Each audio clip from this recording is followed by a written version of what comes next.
So in today's episode, we pulled out another one of our favorite conversations. This is one in which we are diving into an inspiring journey of the life and business of Monica Morgan. She is a seasoned property management expert who transformed her late blooming entrepreneurial spirit into a thriving career. With over 32 years of industry experience and 9 successful businesses under her belt, Monica shares how she found her confidence later in life, overcame imposter syndrome, and now dedicates herself to empowering the next generation of women in business. Get ready to explore the power of resilience, self-reflection, and the courage to take risks as Monica reveals the secrets behind her success. Everyone, welcome to Kick-Ass Career Conversations. Which is what I do in the world.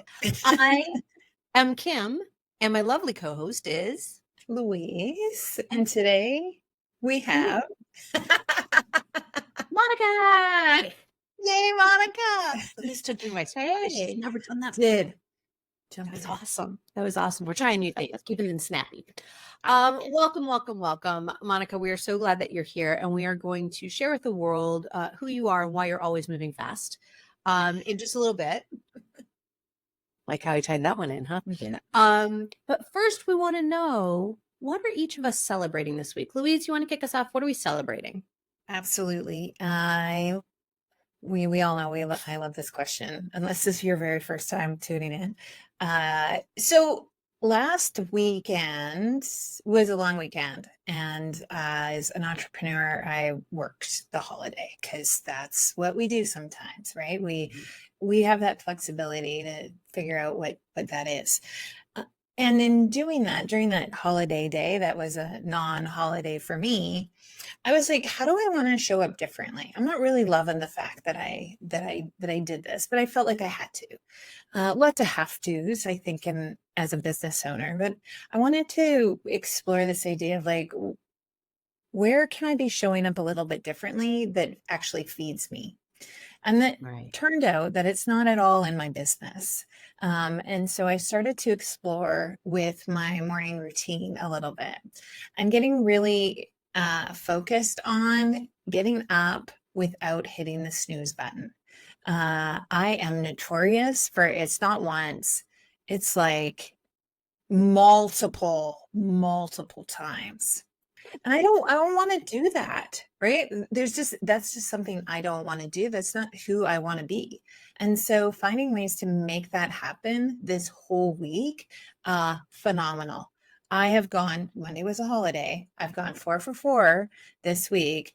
I've actually been awake before my alarm wakes me up, but getting my ass out of bed when that alarm goes off. No snooze. And it's been fabulous. So I'm kind of celebrating that whole process of like, what do I want to change? Like, what's important to me? And then launching into that experiment just to see like, where can I begin? What's that one small thing that I can start to do? So I feel like I'm showing up in integrity with who I want to be. That was just one small thing. I don't know what next week's going to be. Maybe you can tune in every week and find out what I'm changing. But this week was all about no snoozing, and I loved it. So good for awesome. you. Thanks. I know you complain about the snooze button a lot, so Good for you. That's what I'm fine. Monica, how about you? What are you celebrating? Well, I thought when I, was prepping and thinking about this conversation, I was like, okay, what am I celebrating? And I told my daughter, I said, I'm going to celebrate growth personally and professionally. And she said, well, Mom, that's really broad. And I'm like, but I liked a lot of what you said, Louise, in that, setting intentions for yourself and things like that. And so my daughter was like, you need to think bigger. And I was like what? She's like, well, what number business did we launch last week? And I was like, our 9th business since 2018. She's like, that's something to celebrate. And I was like, yeah, it is. So we did launch our 9th business since 2018 last week, and it's called the Impact Agency. And we're excited about that. It's a digital version of the Pivotal Companies offering digital stuff. So that was just super exciting from a personal and professional growth stance to kind of expand broader. So that's really kind of our celebration this week. I love that. And yes, with 9 launches, you might start to get a sense of why this woman is always on the run. Yes, this is why I'm always on the go.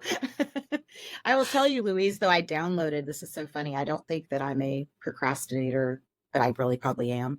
And so when you were telling your story about waking up early, I started, it's hilarious. Weeks ago, I downloaded a hypnotherapy for procrastination.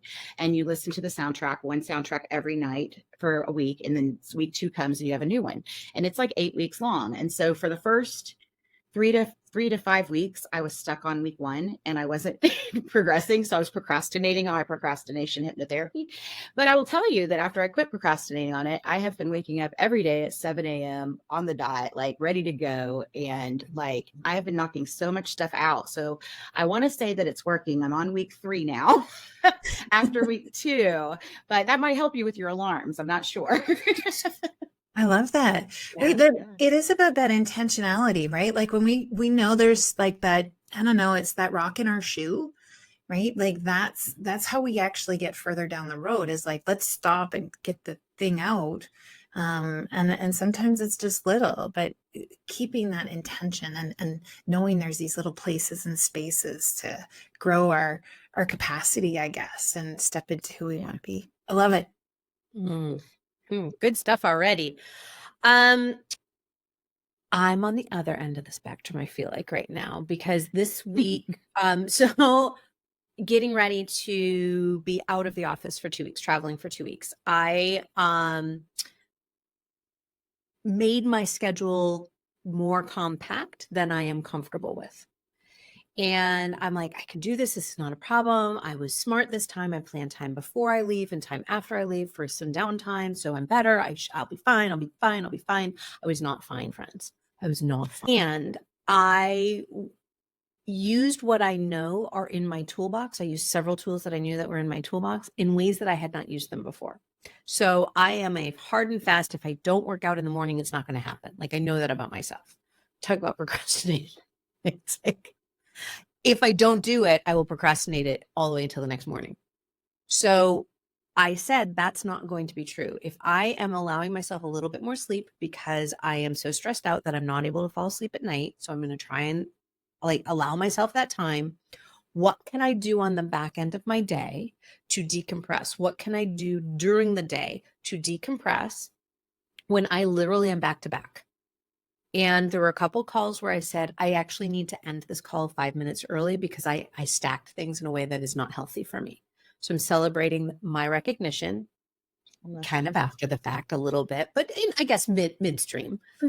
And that it's okay to say, this isn't a way that I don't like working out later in the day. I don't get the same intensity. And it was okay, because what I did moved the energy and it was for a different purpose.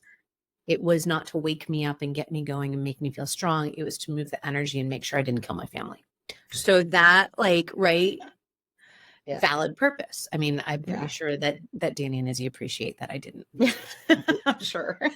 All right, before we dive any further into this conversation, I would love to share with the world, Monica, a little bit more about you. Because I have had the pleasure of spending a little bit more time, although not a tremendous amount of time, with Monica over the past year. So, hello. Oh, well, somebody else is giving your background. Okay. Monica has spent 32 years serving the property management sector. She started her own businesses. As we heard, she now has 9, but she started her first ones back in 2018. She has 2 grown daughters that are married and a total of 5 grandbabies. She and her husband sold their home in May of 2021, paying off all of their debt, and have been nomadically roaming the U.S. She currently just launched her digital marketing agency, and continues to find unique ways to support women within the property management sector. Charlie has so much to say about that. We're all excited that you're hearing that. Thank you, Charlie. And thank you, Kim. You're welcome. What question was Charlie trying to ask Monica? Because she really sounded interested. It did. Like, can you say that again? No. Charlie, he has nothing.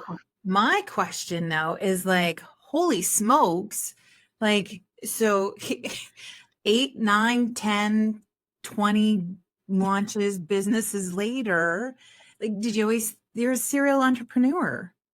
Yes, I woke up late in life as an entrepreneur. I didn't really, I'm turning 53 in June. And so I don't think my inner entrepreneur woke up until 46, 47. And I was like, boom, I've arrived. I think a lot of it was, I was busy raising kids and growing, climbing that corporate ladder and building my career, that I was too married to the benefits and that cyclical paycheck coming to go out on my own. I think in hindsight, I wish now I had done all of this when I was younger, because wow, what could I've done, with all the time. So yeah, it's been quite the journey. I, morphed several of them into one after the pandemic. It was really a trying time, but I keep finding, after spending 30 plus years in the industry, ways that a vendor could better serve the industry if they had the knowledge of people within the industry. And so really that's at the heart of all of my work, is really leading by example and having been there and done that, and helping coach, teach, and train others how to be successful in the industry and in this career. I'm passionate about property management as a whole, have spent a lot of years in it, and it's been such a rewarding career in a variety of ways. And ironically, we're talking about confidence today, and that's one of the things that really stuck out to me in my career is, for the last 20 years, I've been in the student housing sector. So think of off-campus student housing apartment communities.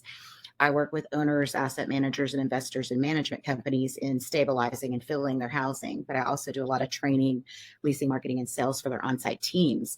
Well, when you work in the student sector, you work with a lot of young females, just because of their age group, and they're in college. And really, it stuck out to me that a lot of these young ladies today don't have the confidence that I see in them. I can look at them and say, oh my gosh, if I were you and I were that age, like, I'd be hell on wheels, right? Like, no stopping me now.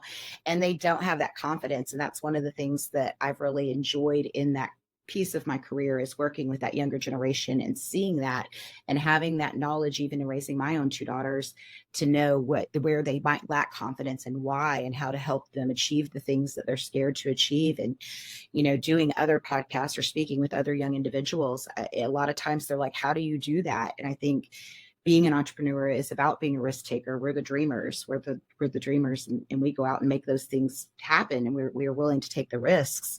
But a lot of young individuals aren't, unless they have that innate, born, natural entrepreneurial spirit from kindergarten, and some people do. I talked to a girl today earlier that was selling hair things in third grade to her class, and had permission slips for parents.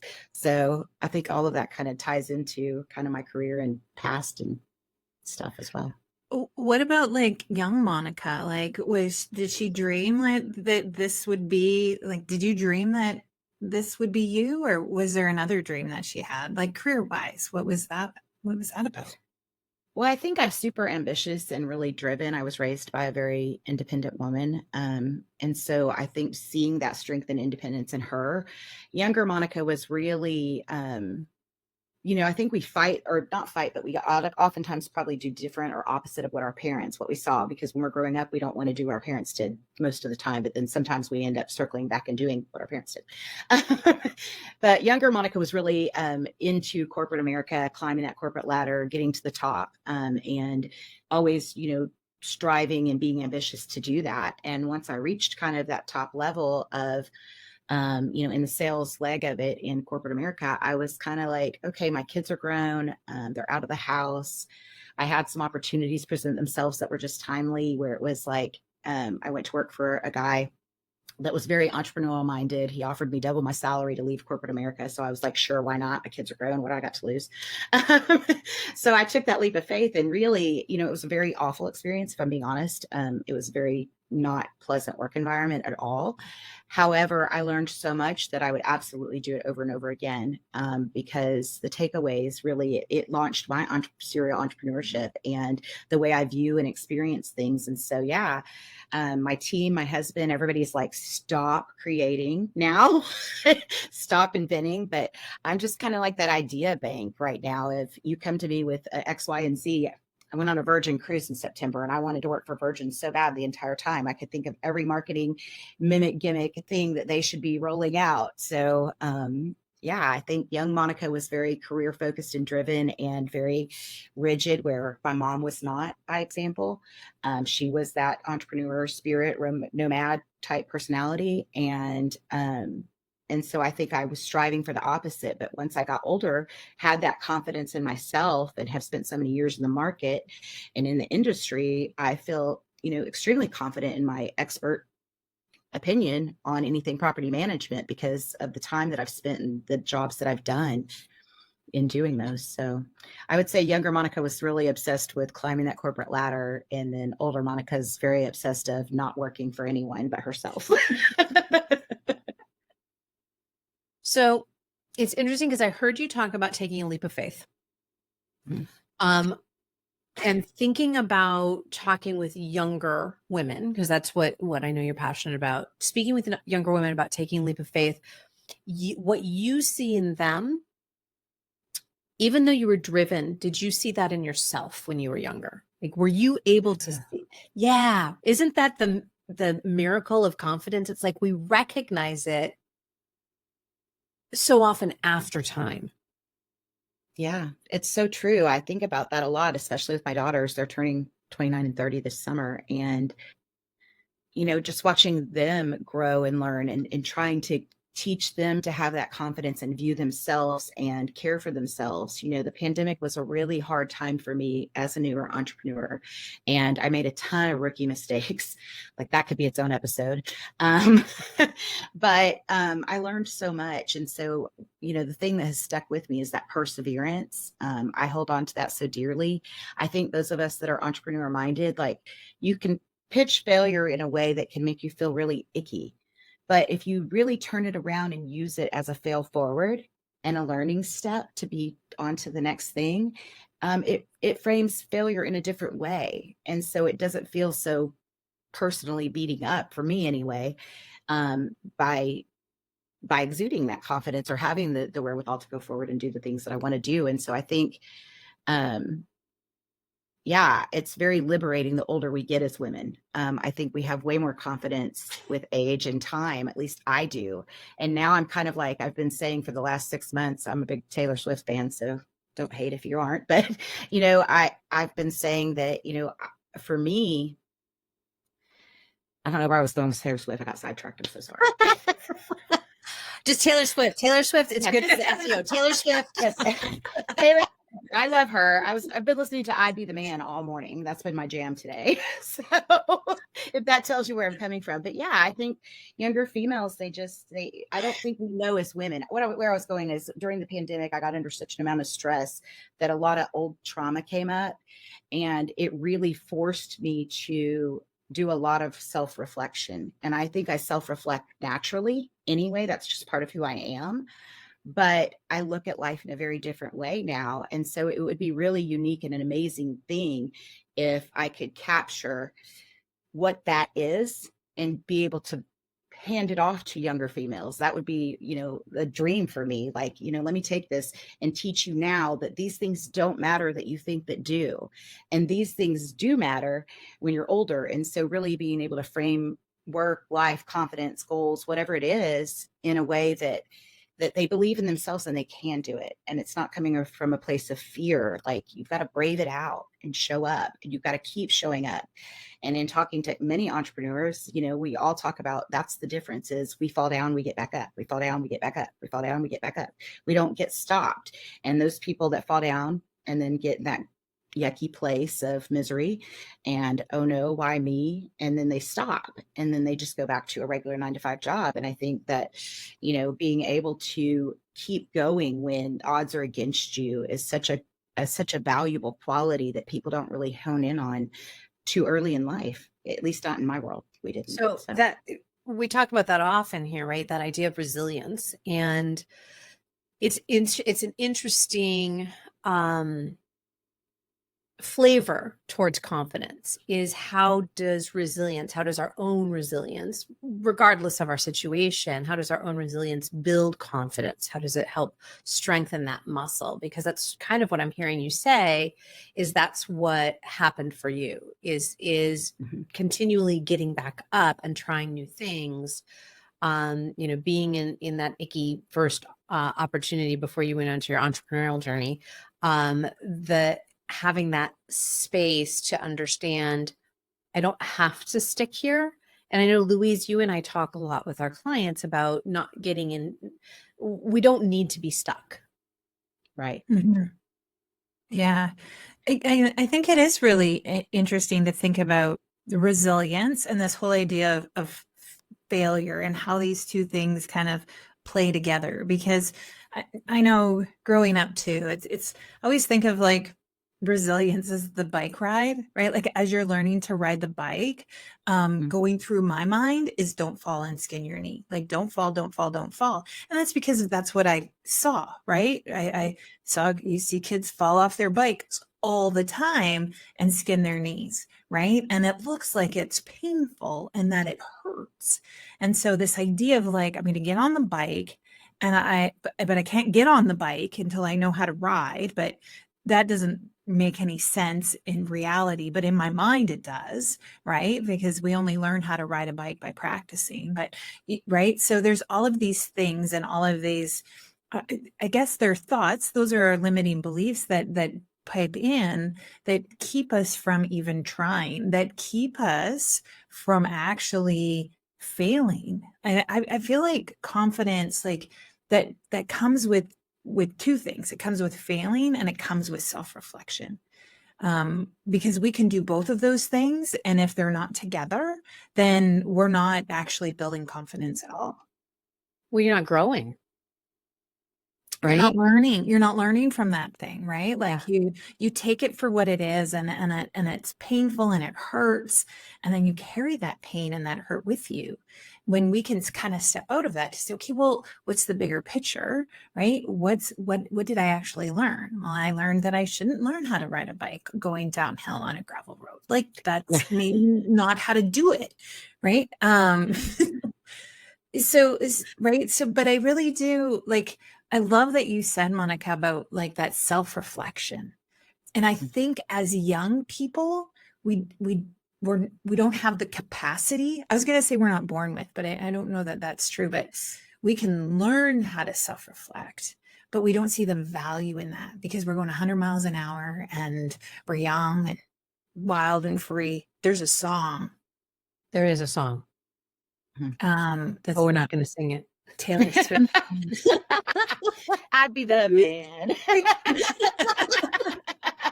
Right, but I think that's kind of that awkward space, especially as young people, and that we are going 100 miles an hour, and we are right, and we don't think about that self-reflection piece, and so we're not really learning the lessons that are there to be learned.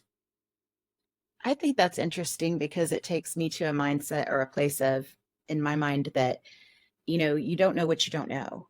And when you're younger, you're just living life. And so I remember, it's so ironic we're talking about this. Like a week ago, at a conversation that came back to my memory that I had had years ago, probably 15, 20 years ago now. And I was leaving a company and they said, the head of HR said to me, she goes, your reputation supersedes you. And I was too young to really think about what that meant, and I never stopped and self-reflected. If you had asked anybody about younger Monica, they probably wouldn't say, oh yeah, she's super confident. And I didn't show up like I do today. I was more concerned about optics, right? And how I was perceived, but that I was doing a good job and I was being a good girl and I was growing and being successful. I never stopped one time to think about, how do I look to others and what does that feel like or look like? And I think that as we get older, we are able to pause and reflect on that and think, okay, what does that mean? And what a major compliment that was to younger Monica that Monica didn't even couldn't appreciate the value of at the time because I just didn't know what I didn't know. And I didn't see myself as others had seen me. Younger Monica, when I was moving through my property management career, I had a boss tell me that, I was too kind. I was too nice. I had too big of a heart. And I do have a big heart and I am kind. I've also had that same organization, the head of HR, tell me, you're the only person that I've ever seen that can terminate someone and they give you a hug. And I'm like, that's because they know it's coming. Like, it's not a surprise. It's called open communication. And I think that that's so important. And I think it's so important for younger people to be able to have that vocal voice and speak it and feel confident to speak it, even if they might say something silly or look funny or be made fun of or whatever. Those are going to be dings to the confidence and cause people to not want to open up and share. But there's so much value in authenticity, in my opinion. And I'm a huge curator of authenticity and kindness, because I feel like it's our job to be the change we want to see in this world. I have children and grandchildren, and I want them to grow up in a place that's good and that's not terrible. And it's my job to make sure that I can show up and be the change every day. And that's something that's in my control. And so I feel like it starts with one person, change does, and it's by showing up and being that change. And I think it's having conversations like this that the younger generation can hear and learn from, because again, you don't know what you don't know. If someone had told me when I was 20, you need to self-reflect, Monica, or your reputation supersedes you. That means you're really great and you don't even realize it. And I didn't feel like Monica Bergen was really great when she was younger. I mean, I knew how to stabilize an asset. I could manage one, I could lead people, like those things, but I didn't comprehend that those were great things. Like that was really valuable. Yeah. Well, it's that valuation, right? And whether it's intrinsic, whether we're able to value it inside or we're able to hear that it's extrinsic and receive it, right? Because that's another thing, is we can receive that external validation, that extrinsic validation, and not necessarily receive it, which is what you said happened with you. It's really interesting when we go to this place of valuation. And I talked in my newsletter this week about authenticity. And so it's so funny because I'm like, what did I say already? Oh no, that wasn't writing. But this place of authenticity and living our values and valuing ourselves enough to create the boundaries that we need to create, so we're not letting in that noise, that extrinsic noise. It's allowing us ourselves to gauge and discern that importance for ourselves, right? We talk a lot about personal agency and autonomy of thought on our show here. And it's that is, to me, both indicative of strong confidence and the foundation for. So it's a little bit of the chicken and the egg. It's like, where do you start? Do you start with the confidence, or from the confidence, are you able to show up in the world this way with us, with authenticity, with autonomy, with this understanding that you can create these boundaries and keep the noise at bay? Like, which one comes first? And I do feel like it feeds on itself. I don't know. Thoughts? I would agree with you. I do think it feeds on itself. It's back to, you don't know what you don't know. You know what I mean? And then you know it. So when you know better, do better.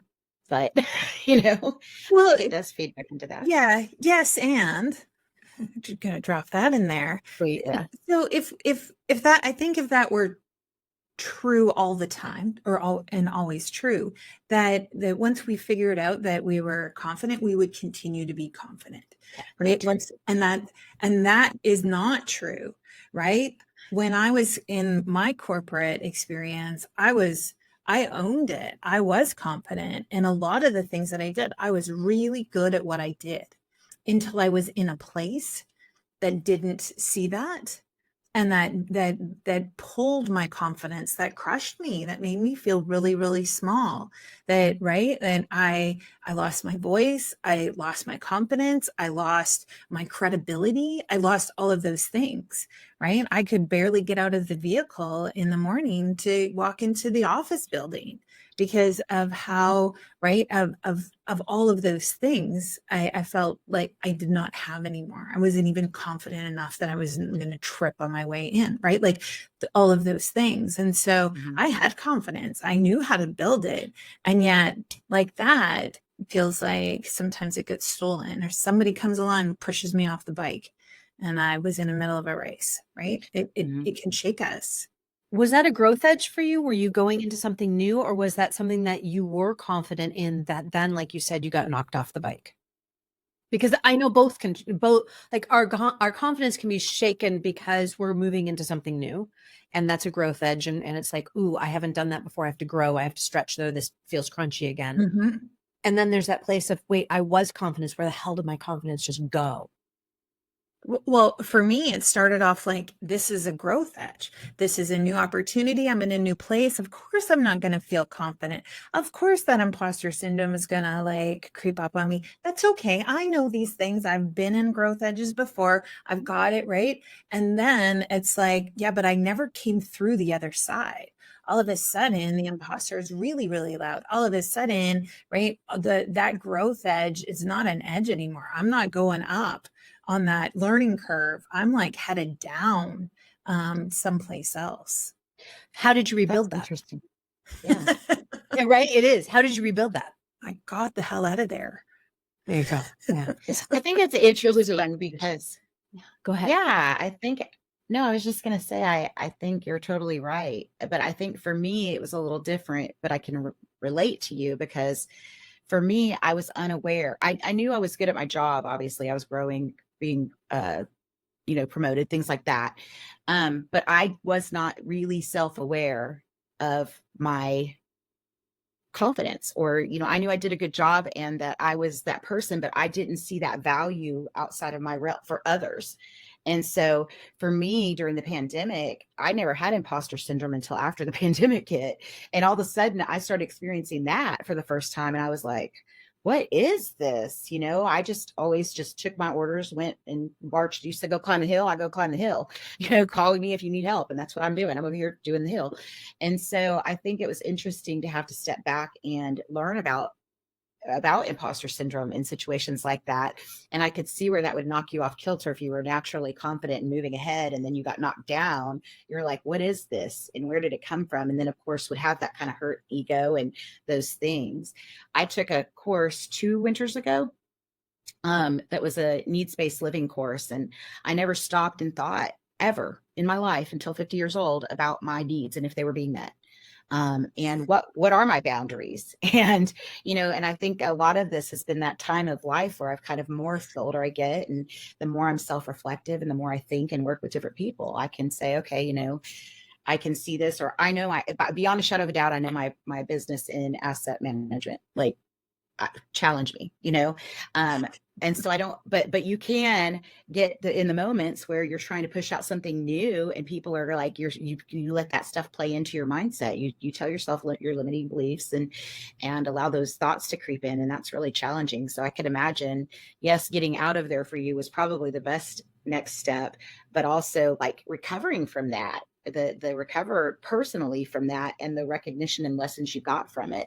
I think that's interesting. Mm-hmm. It is a recovery process, I think, right? Absolutely. Regardless of where you are in that space or however it comes to you. Like when we are in our midlife, that can feel really like really, really shaky, right? To say like, holy smokes, what's happening here? You talk about needs. I was 52 when I learned about like needs. They get met. I have them. Like, I have some. what's that? None of them are being met. What is happening?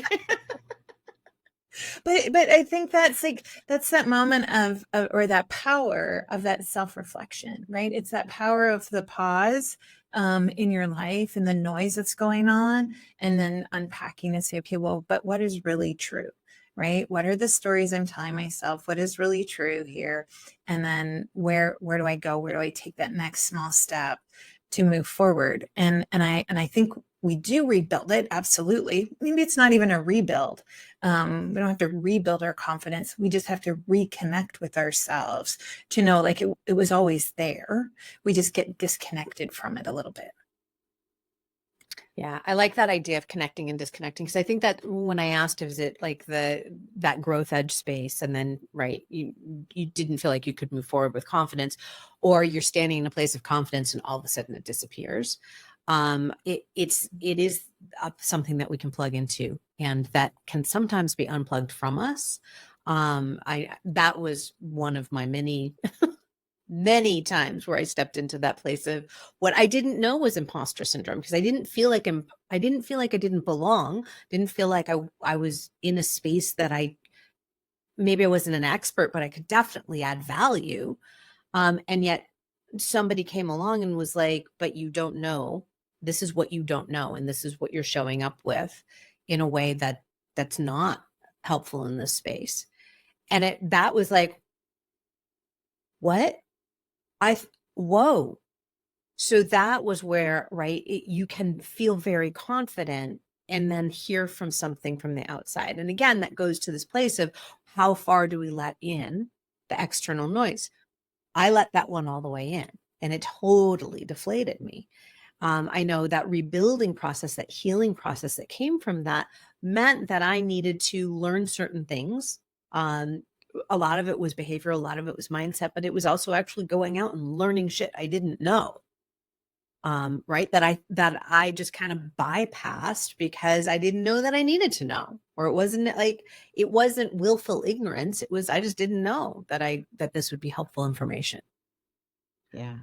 But it can feel really crunchy when somebody comes along and says, you're not as cool and amazing as you think you are. Right. Like that. The most confident people in the world that doesn't affect, I genuinely, I wish I had that kind of Teflon at times. I've learned how far to let things like that in, but it is challenging when we put ourselves, whether it's asking for a promotion, asking for a new client, putting a new project out into the world, whatever the thing is that we're doing, it feels so vulnerable at that moment, right? And I know we were talking about everything's a process, not a moment, but at that moment, it can feel really scary. And therefore, like it's the veil gets really thin where our confidence can be rocked even more. Mm-hmm. Absolutely.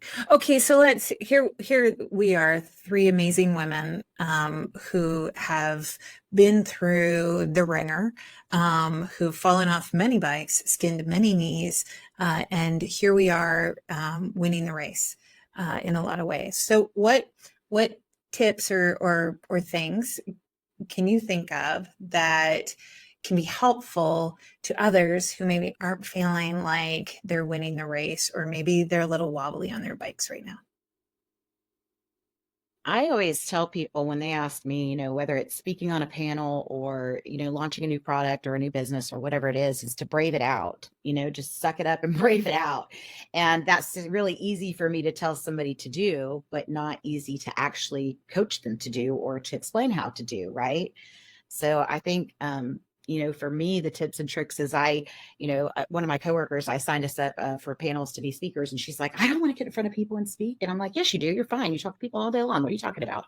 And I'm like, just get up there and do it and knock it out. And so I think, a tips and tricks wise for me is, I like to suck it up and brave it out. And I know that not everybody can do that, but I think that if you spend too much time in the what if zone, that you're not going to make the progress you wanted to make anyway. So rip that Band-Aid off and go for it is kind of my mantra.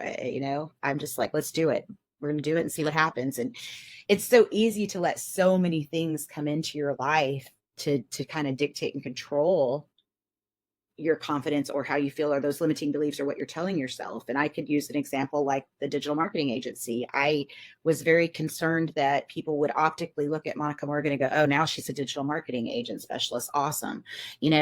Like, okay, she's the expert in that now. Well, I've been taking a ton of AI courses and a ton of digital courses. And actually I am getting very skilled in that and growing that leg because I want to know. I like to speak confidently about my businesses or what I offer.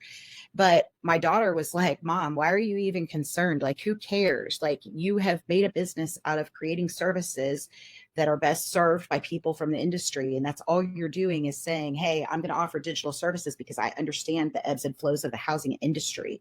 And I understand the hurdles, and I understand when they need lift and support and when they don't, when you can dial your ads down and when you can dial them up. And I was like, you know what? You're right. I'm just going to not let that be part of this thought that I have, get rid of it. And I'm just going to move forward. and there will be people I could help, and there will be people that aren't interested, and that's okay. Yeah. So funny you said like rip the Band-Aid off, and like my whole nervous system just went into shock. I was like, no. I mean, I know, and I do. I rip Band-Aids off all the time. And yet there's part of me that just felt like that.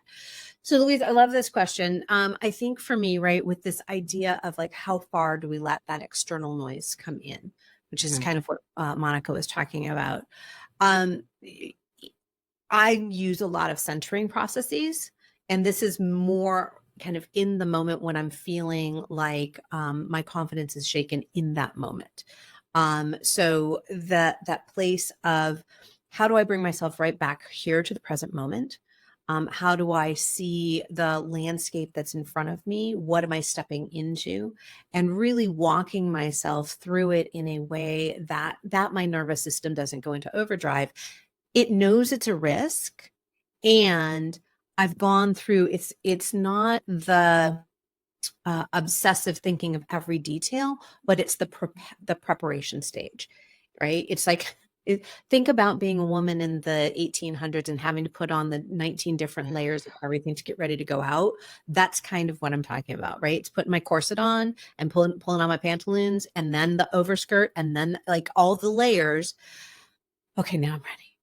So that's kind of how I envision it, to in the moment if I need to garner a little bit more confidence. How about for you, Louise? What tips do you have for folks? I think I think you already know my answer, because it's about data. But like, when we're on this bike ride or running this race or whatever it is that you want to use as a metaphor into where we're headed, we're constantly looking around, and we're constantly comparing ourselves to other people in the race. Where are they? What are they doing? I could never do that, right? Or right, and so or we've set this expectation, right, for ourselves because of what we've seen come on around us. And everybody's running or biking or driving in their own race. And so we have no idea how far that person has come or how far they yet have to go. We only know our race. And when we can stick to our race, and we can looking at, the environment and what's going on, but knowing that that's for us. Right. And it doesn't matter how many bikers are on the road. It's like, this is my race and this is where I'm going. And I think when we can step into that space and just actually start to pay attention, gather data about actually what's going on, and not inside our heads, and not comparing with this false sense of right expectation, that we really do start to build confidence, because then we're actually like, it starts to become real life stuff, right? And that's what we can hang on to. That's what we can put into our buckets. And when our bucket gets a hole in it and it shakes us a little bit, it's like, right? Yes. And I know how to fix that bucket. I know how to pick up those pieces, and I know how to get more in case I've lost a few. That's that space. Anyways. I always call that put your eyes on your own paper. Just put your eyes out on your own paper. That's what I was going to say. When I took that needs-based living course, they taught us to get into the emotional elevator. And so a good example of this emotional elevator for me was that I wasn't aware of the things I was telling myself, the self-limiting beliefs. I was unaware of them. And so I told myself that if my kids called, I needed to answer the FaceTime. I wanted to see the grandchildren. I wanted to have that opportunity. I hated if I missed that moment. But I also didn't value, my husband had cooked us a hot meal to sit down and have dinner together, and he wanted to eat while it was warm. I felt like I was telling myself I was a bad mom because I wasn't answering the call, because I was eating my dinner and trying to have a dinner with my spouse and, be a normal person. And so the emotional elevator, which you do put yourself in there and you keep asking yourself the questions. So I would say, I'm telling myself I'm a bad mom because I didn't answer the phone. Is that true? No. It's not true. Every day of the week, I'm going to tell you, no, it's not true. I'm there for my kids all the time. And just because I choose to not take a call and have a hot dinner doesn't mean I'm a bad mom, Monica. So I think for me, that tip is, after you guys kind of explained your versions too, I use that emotional elevator a lot. And I ask myself the questions all the way till I get to the bottom. There's no more questions. Is it true? Yes or no? If it's not true, then I'm like, out, we're moving on. Yeah. It's all about being prepared, right? It's all about going through those stages for ourselves and understanding how to rebolster ourselves so we can go back at it. Yeah. This has been an amazing conversation, Monica. Thank you for bringing your high energy, amazing self to the table today. Thanks for Where having can me. yeah, absolutely. Where can people find you out in the world if they want to know about your 9 businesses or just want to connect? So thepivotalcompanies.com is my main business. I'm on LinkedIn under Call Monica Morgan. I'm on TikTok under Call Monica Morgan. You can catch me doing all kinds of things, flyering, moving students in, doing turn, punching units, all kinds of things on TikTok. But all of those are under Call Monica Morgan. And then the main business is thepivotalcompanies.com. Beautiful. Love it. Love it. Thanks for that. And Yeah. yeah, what a great conversation that we had Yes. today. If you listener would like to carry on the conversation, you can find Kim and I wherever you listen to podcasts. Kick-Ass Career Conversations goes live every Friday right here where you're watching, but we also turn this into a podcast, so you can always catch the replay. You can also find what Kim and I are up to at yourkickasscareer.com. And speaking of what we're up to, we have a micro class coming up all around the micro moments of joy. This is where Kim and I have launched this little series of mini classes, less than 25 minutes, where you can get these little golden nuggets to help you make big movements in your life. It's not just about in the work that you do. So join us March 14th for the next one. Also, Being Human in the Workplace with Catherine is coming up on March the 1st. So make sure you tune into that however you want to listen. We're in all the places and spaces, but we're going to have another great conversation. Monica, thank you so much for this juicy, juicy conversation. I don't think we can talk about confidence enough, actually, because there are so many places and spaces in our lives, I think as women especially, where we can feel a little bit wobbly. So the more we talk about it, the more we come together in community. That's just the better off the world is. I agree. Cool things happen when women come together. They really Oh, do. 100%. amen. That is the mic drop moment. Monica, thank you again. And thank you everybody for tuning in. We will see you back here, same time, same bat channel. I haven't said that in a while. And we will see you soon. Okay. Bye. Thanks, guys. You know, That was awesome.